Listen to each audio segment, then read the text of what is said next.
Guess I kinda like that. For the first time, you really got my back. Got your habits, I got them too. Just feel like maybe I could lose them with you. Lose them with you, lose them with you. Just feel like maybe I could lose them with.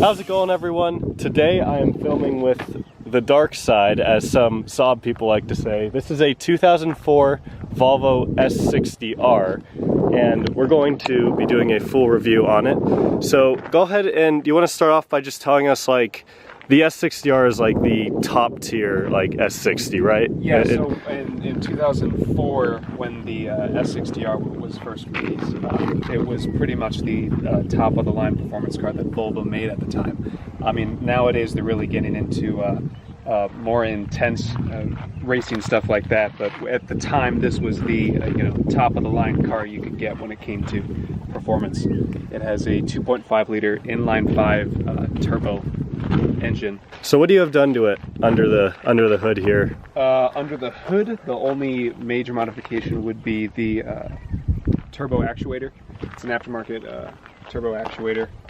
I also have an intercooler, aftermarket front mount intercooler. It comes stock from the factory with a twin intercooler, but it's known for really bad heat soak. So I removed that, which was kind of a pain in the ass, and then I installed a new one myself. So do you have any sort of tune on it, or is it just stock ECU and yes, everything? It has a Stage 2 Hilton tune, which the only requirements for that from the website were a new front mount intercooler and a full 3-inch exhaust. So it's got the full 3-inch downpipe and a 3-inch exhaust with a MagnaFlow muffler. And then also, I forgot to mention this, I also have a extra intake tube going from the air box down next to the intercooler right here. What else do you have done to it? Is it on stock suspension? It's on stock suspension. I just got new tires for it from the factory. It comes with Brembo brakes. Now, from the factory, it comes with a gray caliper with the Volvo R emblem on it. But I was like, oh no, when I first got the car, I was like, oh, it's a Brembo brake. It really is Brembo. So I wanted to paint it red, but I did an awful paint job. So I plan on stripping the paint off and repainting it sometime. So around the back, not much done here, although you do have newer taillights on the car, yes. Correct? So the 2001 to 2004 S60s, their taillights come with a weird kind of like tinted design right here, where it's kind of like like shutter shades on a window. This is kind of like the open window concept. I think it's called like a jewel taillight, or however they called it. I'm not sure on the specifics, but it looks a lot cleaner, it looks a lot shinier, and eventually I will get a wrap on it so it's a little bit darker. Yeah, that's a pretty big exhaust tip. Yeah. I didn't know it was going to be that big, but I mean, it kind of fits. Yeah, I think it looks pretty good. Now it is time to drive the S60. They go in both ways. Going both ways. Yeah. Okay, there we go. All right. So this shifter it's called the Spaceball? It's called the Spaceball shifter. It's an infamous shifter within the Volvo community, yeah. The clutch is light. I like that. It is a very light clutch. I do love the feel of the clutch. One thing I do want to point out is your gauge cluster. I like how it's like the blue background. It's different. It really contrasts well, I think, at least. So apparently, I can't confirm this for sure, but I did see it on a forum that the person that designed those clusters for Volvo for the R models was Koenigsegg. Huh. Yeah. Well, that's good. Steering, while it's light, I mean, it's still, a Volvo luxury car, I guess you could say. Yes. It does have good responsiveness to it. Well, you're in comfort mode. I'm in comfort mode too. I was going to mention that next. So this car actually has what's called active chassis settings, which is like different suspension modes. For being a 15-year-old car, having different suspension settings, that's pretty advanced. It's definitely not a common thing that you would find in cars from 2004, unless you're talking like serious, like high performance, like really up there. Cars, yeah. And I mean, even today, a lot of, I mean, now like all new BMWs and all that have this stuff, but I mean, you would never find this in a BMW in 2004. No. But in comfort, so it's obviously a much more comfortable ride, but if we switch it to sport, you feel those bumps a little bit more, and it stiffens up. And oh yeah, I definitely feel. Oh yeah, there's a lot less body roll. I was just gonna say, there's a lot less body roll. That's honestly an amazing difference. It almost feels like it's on coilovers now. You want to go ahead and try it in advanced? See how you like it? Oh yeah, so we're gonna switch it to advanced, which I guess would be like a race setting, right? Yeah. It would be like hardcore. Oh yeah. You definitely feel those bumps now. Yeah. Suspension really tightens up in advanced. To where when you restart the car, it automatically shifts it from advanced back to sport, and then every single time, if you want to drive in advanced, you have to go back to advanced. Because man, you really feel. Volvo's thinking, who would want to drive this? Yeah.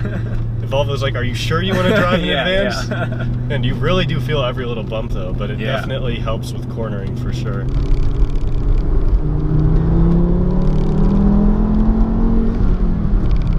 Pulls pretty good. It does.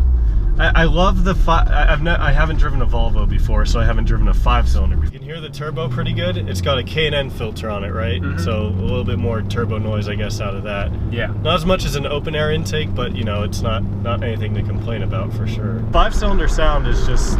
It's unique. That's exactly what I was gonna say. It's unique. It sounds like it's unique. I don't know how else to say it. I've heard it kind of sounds like, I mean, obviously a V10 is just two inline fives, you know, stacked next to each other. So I've heard it sounds like a mini V10, like the V10's there like baby cousin. Basically driving a Lambo, right? Yeah, basically. It's basically the same thing.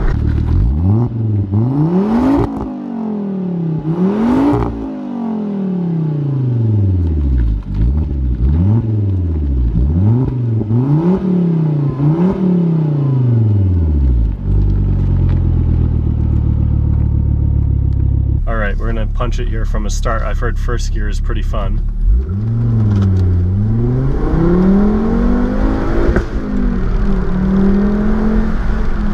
Yeah, it definitely got up there pretty quick. Yeah. I like that. That was good. That was definitely good.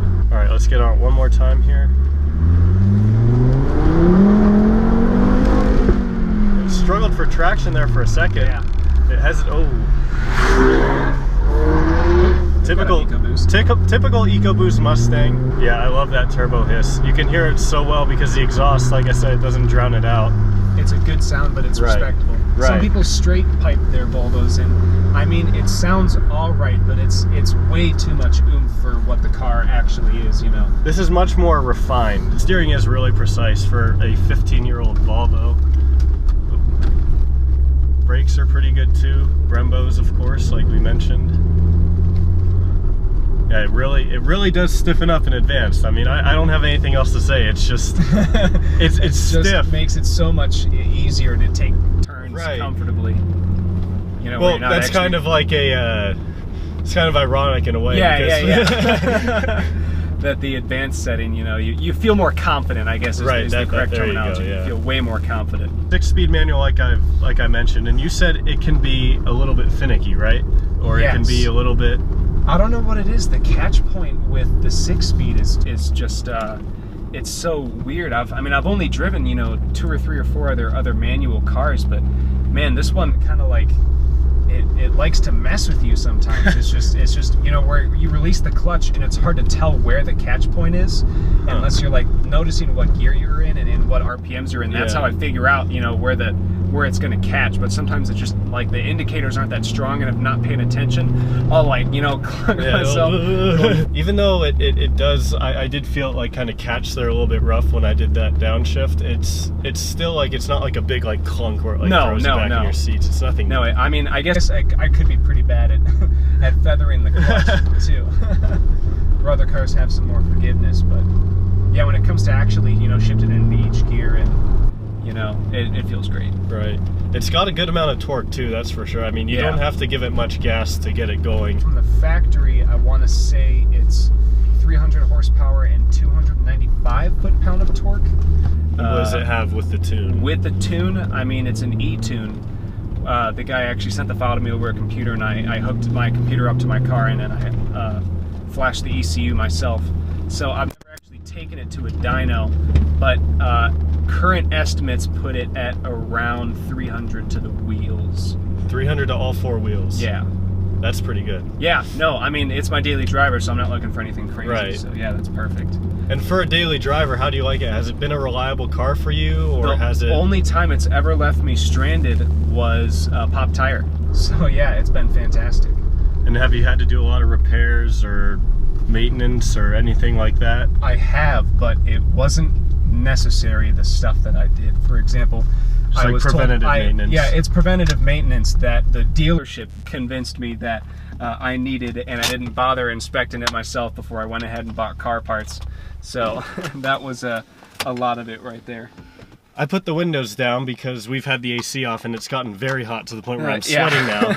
And the leather seats love to stick to your back too. Love to stick to shirts. Of course, that's one thing I do want to mention before we end this video is Volvo seats are always notorious for being very comfortable. Very comfortable. And as soon as I sat in this, first thing I said was like, these are so soft and supportive, and like they're not as sporty as my Turbo X seats, but they're not that tightly bolstered, but it does provide some support. Right, right, and it's, I mean, more importantly, it's just soft and comfortable. I feel like I'm sitting on a couch, which I mean that in the best way possible. So I think that's all we got for today, guys. I hope you enjoyed this video. Maybe I'll do more Volvo reviews in the future, but this is definitely a comparable Volvo to my car, at least. It's kind of like the top of the line, so I would say it's really it's good for being it's all-wheel drive. It's got the 5-cylinder. It's, I mean, great torque is really the big takeaway that I've noticed, is great like low-end torque.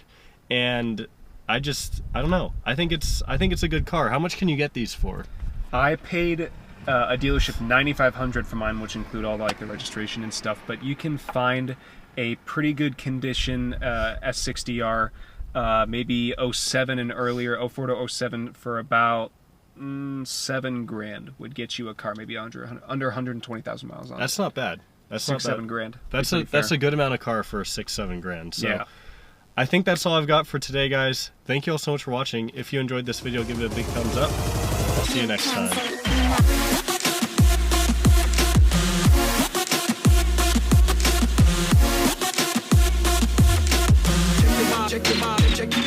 Check your body.